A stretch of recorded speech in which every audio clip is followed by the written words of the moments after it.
ಅತ್ಯಂತ ಶ್ರೇಷ್ಠ ಹಾಗೂ ಅಮೂಲ್ಯವಾದ ವಾಗ್ದಾನಗಳು, ಪೇಜ್ ನಂಬರ್ 68, ಸಂಖ್ಯೆ 132. ಹಾಗಾದರೆ ಕೆಟ್ಟವರಾದ ನೀವು ನಿಮ್ಮ ಮಕ್ಕಳಿಗೆ ಒಳ್ಳೆ ಪದಾರ್ಥಗಳನ್ನು ಕೊಡಬಲ್ಲವರಾದರೆ, ಪರಲೋಕದಲ್ಲಿರುವ ನಿಮ್ಮ ತಂದೆಯು ತನ್ನನ್ನು ಬೇಡಿಕೊಳ್ಳುವವರಿಗೆ ಎಷ್ಟೋ ಹೆಚ್ಚಾಗಿ ಪವಿತ್ರಾತ್ಮವರವನ್ನು ಕೊಡುವನಲ್ಲವೇ. ಲೂಕ 11ನೇ ಅಧ್ಯಾಯ 13ನೇ ವಾಕ್ಯ.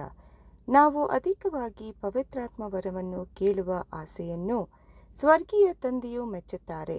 ಅಂದರೆ ಆತನ ಯೋಜನೆಯ ಸಾಮರಸ್ಯದಲ್ಲಿ ಇರುವ ಅಧಿಕವಾದ ಮನೋಭಾವವು ಇದಾಗಿದೆ.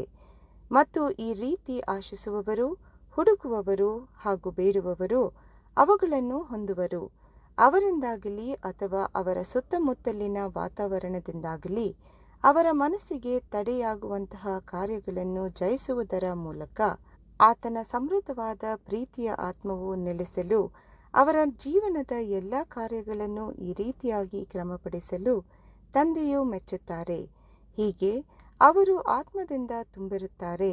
ಈ ಪರಿಶುದ್ಧ ಆತ್ಮವನ್ನು ಯಾರೆಲ್ಲರೂ ಪೂರ್ಣ ಮನಸ್ಸಿನಿಂದ ಮತ್ತು ಪ್ರಾರ್ಥನೆಯ ಪ್ರಯಾಸಗಳಿಂದ ಅಪೇಕ್ಷಿಸುತ್ತಾರೋ ಅವರು ಮಾತ್ರ ಹೊಂದುವರು. ಆಮೆನ್.